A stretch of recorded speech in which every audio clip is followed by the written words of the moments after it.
بات یہاں پہ ہو رہی ہے اعتکاف کے حوالے سے، آخری عشرہ انشاءاللہ تعالی رمضان مبارک کا شروع ہونے کو، جو کہ دوزخ سے جہنم سے نجات کا عشرہ ہے۔ عامر بھائی، جو لوگ اعتکاف کا اہتمام کرنے لگے ہیں ان کے لیے کچھ خصوصی ہدایت، جو ضروری چیزیں ان کو پتہ ہونی چاہیے؟ بسم اللہ الرحمن الرحیم۔ سب سے پہلے تو یہ کہ یہ اعتکاف ماہ رمضان کی وہ عظیم عبادت ہے جس کی تلاش کے لیے آخری عشرہ رمضان میں اللہ تعالیٰ کے کچھ خاص بندے اور بندیاں اپنے معاشی اور معاشرتی سماجی تمام تر ذمہ داریوں سے الگ تھلگ ہو کر اللہ کے گھر میں ایک گوشہ تنہائی میں پردے ڈال کر سب سے کٹ کر اللہ سے جڑ کر بیٹھتے ہیں، دھرنا دے کر، جم کر۔ اور ان کی غرض اور غایت صرف یہ ہوتی ہے کہ جس رات قرآن کریم نازل ہوا تھا اس رات کی فضیلت انہیں حاصل ہو جائے۔ نبی کریم نے فرمایا کہ یہ رات قدر والی رات ہے، قرآن کی آیت بھی اِنَّا أَنزَلْنَاهُ فِي لَيْلَةِ الْقَدْرِ وَمَا أَدْرَاكَ مَا لَيْلَةُ الْقَدْرِ۔ تو قدر والی رات سے مراد ایک تو قدر و قیمت والی رات ہے، دوسرا یہ تقدیر، زمین پر پورے سال کی تقدیر کے اترنے والی رات ہے۔ یعنی جو لوگ پریشان ہیں اپنے خانگی جھگڑوں میں، جو پریشان ہیں اپنے معاشی مسائل میں، جو پریشان ہیں اپنے اور ملک ہمارا سیاسی خلفشار کا شکار ہے، بحران کا شکار ہے، تو یہ جو پورے سال کی تقدیر ہے اس کا فیصلہ ہمارے لیے اس رات کو ہوتا ہے۔ تو یہ بہت ہی غنیمت اور بہت ہی فضیلت ہے ان کے لیے کہ جن کو رمضان المبارک میں، کیونکہ دیکھیں عام طور پر جو طاق راتیں ہیں 21، 23 اور 25، 27 اور 29، ان میں تو لوگ جاگ لیتے ہیں تھوڑا سا عرصہ یا عبادت میں، لیکن جو اعتکاف میں بیٹھ رہا ہوتا ہے وہ پورے عشرے کی عبادت کر رہا ہوتا ہے۔ اور نبی کریم صلی اللہ علیہ وسلم کی ایک مستقل سنت ہے، آپ نے ہر سال اعتکاف کیا، اور جس سال آپ نے اعتکاف نہیں کیا اس کے اگلے سال آپ نے 20 دن کا اعتکاف کیا، اور آپ کی ازواج مطہرات بھی اعتکاف کرتی تھیں، آپ کی صاحبزادیاں بھی۔ تو یہ ایک بہت ہی بڑی عبادت ہے، لیکن اس عبادت کے لیے سب سے پہلی چیز یہ ہے کہ یہ فیشن نہیں ہے، سب سے پہلی چیز یہ کہ یہ کاموں سے بچنے کا کوئی ذریعہ نہیں ہے، پھر یہ کوئی عقل و شرب کی محافل نہیں ہے، یہ مجمع لگانے کی جگہ نہیں ہے۔ صحیح۔ تو اس کے لیے سب سے پہلی چیز دیکھیں، اتنی امپورٹنٹ چیز ہے عیادت کرنا، کتنا ثواب ہے کہ اگر کوئی کسی کی عیادت کے لیے جاتا ہے صبح کو تو شام تک فرشتے اس کے لیے دعا کرتے ہیں، جب تک وہ اس کی تیمارداری میں لگا ہوتا ہے وہ جنت کے پھل کھا رہا ہوتا ہے۔ لیکن حالت اعتکاف میں آپ کو اجازت نہیں کہ آپ کسی کی عیادت کے لیے جائیں، آپ کسی کے جنازے میں شرکت کے لیے مسجد سے باہر جائیں، حالانکہ کتنی فضیلت ہے کہ جو شخص جنازے میں گیا اسے 1 قیرات ملے گا، جو قبرستان تک گیا تدفین تک شریک رہا اسے 2 قیرات ملیں گے۔ صحابہ نے کہا کہ قیرات سے کیا مراد ہے؟ میں 2 بڑے بڑے پہاڑ۔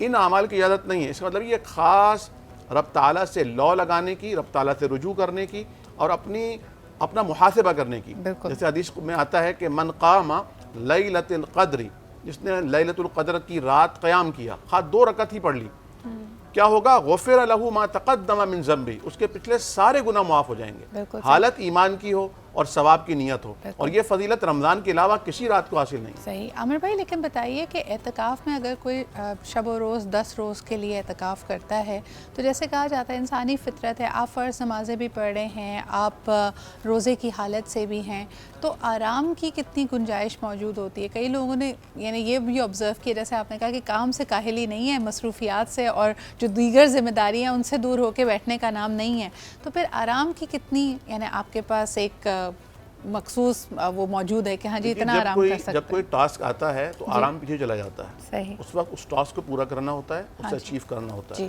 تو یہ 10 دن جو قرآن نے خود ان 30 دنوں کے بارے میں کہا ایام معدودات، گنتی کے چند دن ہیں۔ جب تھکاوٹ محسوس ہونے لگے، جب نیند کا غلبہ ہو تو گنتی کے چند دن ہیں۔ جیسے اب آپ کی ڈیوٹی ہے اور دیگر جو لوگ کام کر رہے ہوتے ہیں، کتنا ٹف ایک شیڈیول ہوتا ہے، لیکن گنتی کے چند دن ہیں۔ یہ ایک آپ کو موٹیویٹ کرتا ہے کہ بس تھوڑا سا کام باقی رہ گیا ہے، اسے پہلے مکمل کر لیں، پھر آرام ہی آرام ہے انشاءاللہ تعالیٰ۔ تو آرام کا موقع ہے کہ آپ فجر کے بعد جو اشراق تک جاگتے ہیں، اس کے بعد نفل پڑھنے کے بعد آپ آرام کر لیجئے ظہر تک، پھر ظہر کی نماز پڑھ کے آپ تھوڑا سا قرآن کریم پڑھیے، پھر آپ عصر کے تک بھی آپ سو سکتے ہیں، عصر کے بعد پھر آپ عبادت میں لگ جائیے، اور پھر رات کا کیونکہ آپ نے لازمی ہوتا ہے سوئیں گے نہیں تو پھر عبادت کیسے کریں گے؟ تھکانا مقصود نہیں ہے۔ ایبسلیوٹلی۔ ایک بڑا انٹرسٹنگ سا سوال میرے پاس آیا، اور وہ ہمارے آج کے موضوعات سے تو لنک نہیں ہے، لیکن پھر بھی میں نے کہا ایک زمانے میں، اور بلکہ بچپن سے جو ہماری ٹریننگ ہے عامر بھائی، علامہ صاحب، کہ ہم قرآن حکیم کی اگر جلد کو ہم نے ہاتھ لگانا ہوتا ہے اس سے پہلے ہم باوضو ہوتے ہیں، وضو کی حالت میں ہی آپ اس کی پاکیزگی، اس کی اپنی پاکیزگی کا بہت خیال رکھتے ہیں۔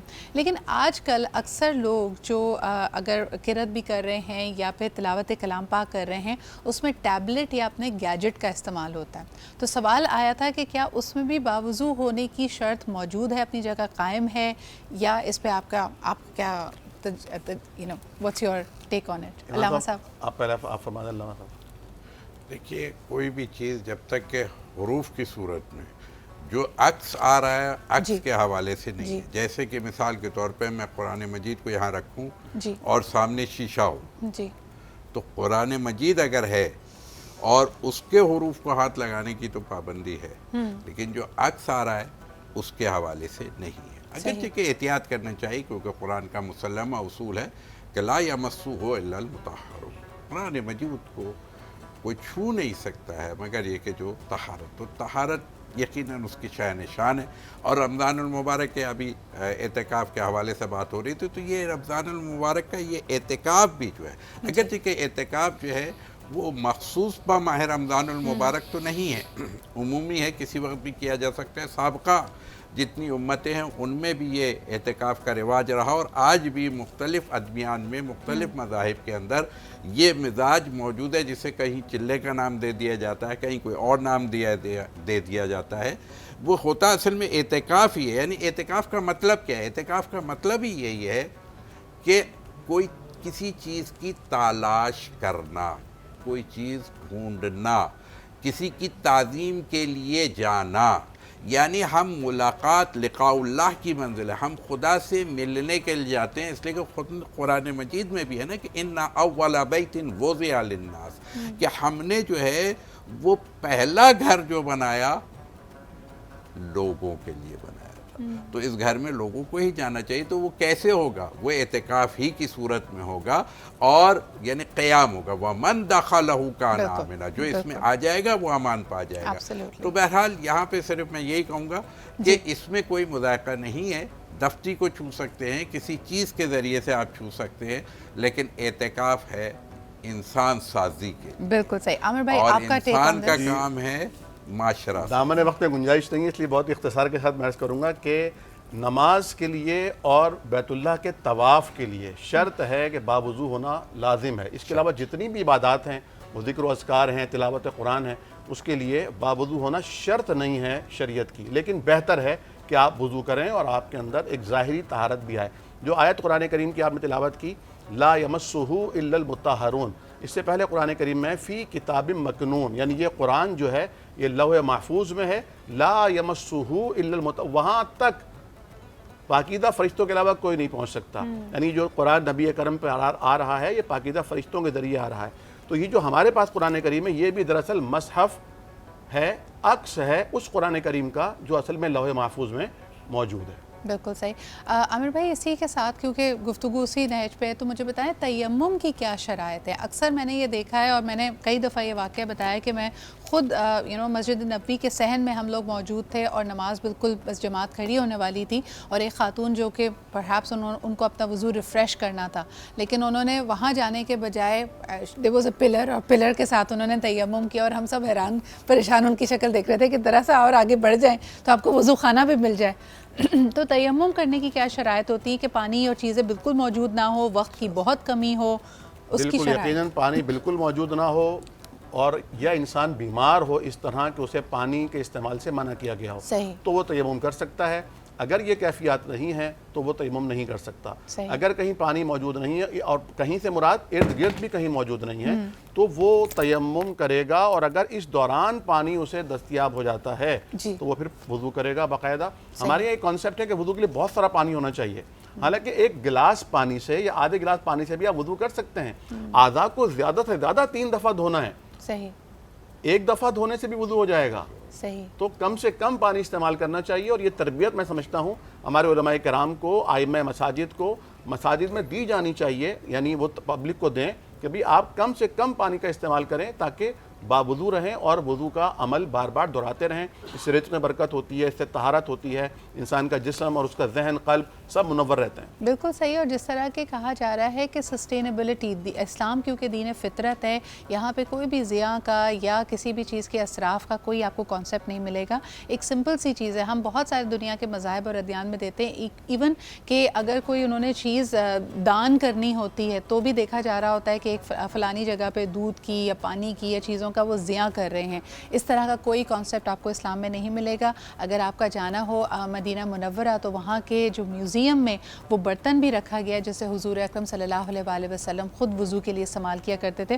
اینڈ یو وڈ سی کہ اٹ از, جس طرح آپ نے کہا کہ ایک پیالے بھر کی بات ہے, آپ اس میں کوئی ضرورت نہیں ہے کہ ہم جب وضو کر رہے ہوں تو نل کھلا چھوڑ دیں اور پانی ضائع. چھوٹی والی منرل بوتل بھی کافی ہے, ٹینکر کی پوری ضرورت نہیں ہے. جی ہاں, بالکل صحیح. آج کل لوگ مسجد میں بیٹھتے ہیں اور ٹوٹیاں کھول کے بیٹھ جاتے ہیں اور پانی فراوان ضائع کر رہے ہوتے ہیں. یہ اسراف میں آ جائے گا, اس کا سوال ہو سکتا ہے. تبھی جو وہ چور ہے, لیٹسٹ جو چور ہے, وہ ٹیپ سی لے جاتا ہے. اور سعد رضی اللہ عنہ سے فرمایا نا آپ نے کہ دیکھو وضو میں احتیاط کرو, پانی کا اسراف نہ کرو, چاہے بہتی ہوئی نہر, انہوں نے کہا وضو میں بھی اسراف ہوتا ہے, فرمایا چاہے بہتی ہوئی نہر کے پاس بیٹھے ہو, یعنی اتنا آپ نے احتیاط کا درج دے دیا. بالکل صحیح. عامر بھائی, خواتین کا اکثر یہ مسئلہ رہتا ہے, وہ کہتے ہیں جی کچن میں جس طرح بھی عائشہ کہہ رہی تھی کوئی داغ دھبے لگ جائے, چیزیں ہوں, آپ گوشت کھائیں یا کچے انگریڈینٹس کا استعمال کریں, پھر دوسرے بچے گھر میں ہیں ان کو صاف ستھرا رکھنا, تو کیا خواتین اکثر اس مغالطے میں رہتی ہے کہ جی بچے کو میں نے ابھی نہلایا دھلایا, میرے کپڑوں پہ چھینٹے پڑ گئے ہیں, کیا وہ بار بار اس کا اہتمام کرتی رہیں کہ دے نیڈ ٹو چینج, نماز سے پہلے کریں؟ کچھ اس پہ گائیڈنس طہارت اور پاکیزگی کے حوالے سے. عام طور پر یہ ایک نفسیاتی مسئلہ بن جاتا ہے, جی, طہارت کا مسئلہ, اور بہت سارے ہماری اسٹوڈنٹس اور ایسے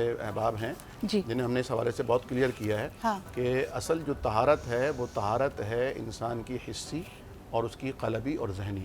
ایک مومن کے بارے میں حدیث شریف میں آتا ہے کہ مومن ناپاک نہیں ہوتا, صحیح ہوتا ہی نہیں ہے ناپاک, مطلب. اور دوسری طرف مشرک کے بارے میں قرآن کیا کہتا ہے کہ ان المشرکون نجس, مشرک ناپاک ہے. یعنی اگر کوئی مشرک اپنا عقیدہ نہیں بدلتا اور وہ آب زمزم سے غسل بھی کر لیتا ہے تب بھی وہ ناپاک ہی رہتا ہے. لیکن ایک مسلمان چاہے اس نے سر سے لے کر پیر تک گناہوں میں زندگی گزاری ہو, ناپاکی کی حدوں کو عبور کر لیا ہو, لیکن جب اسلام قبول کرتا ہے اور ایک دفعہ غسل کرتا ہے تو وہ ایسے پاک ہوتا ہے گویا اس نے دنیا میں آج ہی جنم لیا ہے. بالکل. اچھا, ایک اور اور کنسیپٹ ہے اس کو ذرا کلیئر کرنا چاہیے کہ اتنا زیادہ کوئی اتنا خطرناک معاملہ نہیں ہے. اگر آپ کو 100% شیور ہے کہ کوئی گندی چیٹ آپ کے اوپر نہیں آئی ہے تو آپ کو نہ کپڑے بدلنے کی ضرورت ہے, نہ آپ کو خود نہانے کی ضرورت ہے. ہاں البتہ جو بدبو وغیرہ جو ایک اسمیل جو پیدا ہوتی ہے اس سے بچنے کے لیے یہ بہتر ہے, اعلیٰ عرفہ ہے, کیونکہ فرشتے ہماری مناجات لے کر جا رہے ہوتے ہیں تو ہمیں اچھے کپڑے پہننے چاہیے, صاف ستھرے کپڑے پہننے چاہیے. اور نماز کے لیے عموماً کیونکہ آج کل کے جو ڈریسز ہیں وہ عجیب و غریب ڈریسز ہیں, تو نماز کے لیے ایک جیسے آپ خوبصورت عبایا پہنتی ہیں ایسے ایک عبایا لٹکا ہوا ہونا چاہیے, اور روزانہ وہ نماز کے لیے آپ بس سے ڈال لیں. بالکل صحیح. اچھا, اسی طرح کا پھر سوال, کل بڑا انٹرسٹنگ سوال یہ تھا کہ اب آپ کو جگہ جگہ کی انویٹیشنز ملتی ہیں افطار کی, کسی ایسی جگہ افطار پہ مدعو کیا جائے علامہ صاحب جہاں پہ پیٹس بھی ہوں, جانور بھی ہوں. اب آپ کو نہیں عادت ہے, بلی کے بارے میں کہا جاتا ہے کہ پاک جانور ہے, لیکن اگر گھر میں دوسرے پیٹس ہیں, کتا وغیرہ, تو پھر ایسی جگہ پہ آپ نے نماز بھی ادا کرنی ہے, آپ افطار کے لیے موجود ہیں, وہ لوگ اپنے جانور سے, اپنے پالتو جانور سے بہت محبت کرتے ہیں, کیا کیا جانا چاہیے؟ نہیں, انسان اور جانور میں زیادہ فرق تو ہے نہیں ویسے, صرف ذہنی فرق ہے. لیکن یہاں پہ جیسے طہارت کے حوالے سے ایک جملہ میں عرض کر دوں کہ یہ غلط فہمی نہ ہو جائے, کوئی یہ سمجھ لے کہ مومن نجس ہوتا ہی نہیں ہے. وہ تو ہے, وہ اس لیے تاکہ میں کوئی غلط فہمی اس جملے سے نہ لے لے. وہ قلبی نجاست نہیں ہوتی, وہ ذہنی طہارت کی بات کر رہے ہیں. اور جسمانی طہارت کا بھرپور انتظام کرنا چاہیے. غسل کے وقت غسل لینا ہے, وضو کے وقت وضو کرنا ہے, تیمم کے وقت تیمم. دو ہے نا, ایک حدث اصغر, ایک حدث اکبر. حدث اصغر وضو سے کور ہو جائے گا, حدث اکبر کے لیے غسل کرنا ضروری ہے. یہ ذہن میں نہ آ جائے. اور دوسری بات یہ کہ دیکھیے کسی بھی جانور کا ہونے سے آپ کے تعلق اس وقت تک نہیں بنتا جب تک کہ کوئی اس کا ظرف نہ ہو, یعنی برتن اس کا نہ ہو, یا وہ اتنے قریب نہ ہو, یا اس سے کوئی گیلی چیز آپ سے مس نہیں ہو رہی. اگر کہیں موجود ہے تو آپ کو اس سے کوئی تعلق نہیں ہے, اگرچہ کہ اچھا نہیں ہے یہ, لیکن کیا ہے, جانور کے ہونے سے وہ نجس اور پاک دونوں کی بات کر رہا ہوں, تو اس سے آپ کی عبادات پر کوئی فرق نہیں پڑتا ہے. لیکن ایسی جگہوں پر ہاں, افطار پارٹی میں, ڈنر میں, کسی فنکشن میں اگر وہ موجود ہے تو اور بات ہے. لیکن اب آپ مسجد وغیرہ میں کہتے وہ منع دی ہے، نہیں وہاں جن نجس کے- چیز کو بالکل. نہیں لے جائے. جیسے آپ کا پالتو جانور ہے تو اکثر آپ اس کو دیکھیں اگر کہ صوفے پہ کرسی پہ بیٹھے گا تو اس کے بالوں کی شیڈنگ ہو رہی ہے. سوال بالخصوص یہ آتا ہے کہ وہاں بیٹھ کے اسپیسیفک جو سوال ہے جی. تو وہ پھر بلی کا بال بھی جو فقہ جعفریہ کے لحاظ سے بلی کا بال بھی آپ کے اس پہ کپڑے پہ نہیں ہونا چاہیے، لیکن بلی موجود ہے تو کوئی حرج نہیں. اچھا. اسی طریقے سے نجس جانور مثلا کتا ہے یا اور خنزیر وغیرہ جس کو کہتے ہیں آپ، وہ اس کی ٹھیک ہے. کھال کا بنا ہوا یا اس سے بالکل صحیح، یہ موجود بات ہونے سے بھی واضح ہو نماز گئی. پہ فرق بس نہیں آپ پڑے کو اپنا خیال رکھنا ہے، باوضو رہنا ہے، اور اگر مغالطہ ہو تو بینیفٹ آف ڈاؤٹ آپ دے سکتے ہیں، لیکن اگر آنکھوں سے دیکھی کوئی چیز آپ کے سامنے تو یقیناً جو بھی اس کا طہارت کا پاکیزگی کا اس وقت طریقہ، یا تو باوضو ہو جائیں یا غسل کر لیں، وہ آپ کے سامنے مسنون طریقے موجود ہیں. بہت بہت شکریہ عامر بھائی. جی جیسے بات تھا نا جی. کہ کسی بھی قسم کی یہاں سے پانی اچھلا میرے کپڑے پہ آ گیا، اس نے کہا کہ وہ نجس ہے. ٹھیک ہے، بالکل. جب تک کہ وہ عین نجاست نہ آئے آپ کے لباس پر، نجس پانی آئے گا تو کپڑا نجس ہوگا. بالکل صحیح. گندا ہونا یا بہت کثیف بہت ہونا اور شکریہ علامہ صاحب اس کی اتنی وضاحت کرنے کا، کمپریہنسولی بتایا.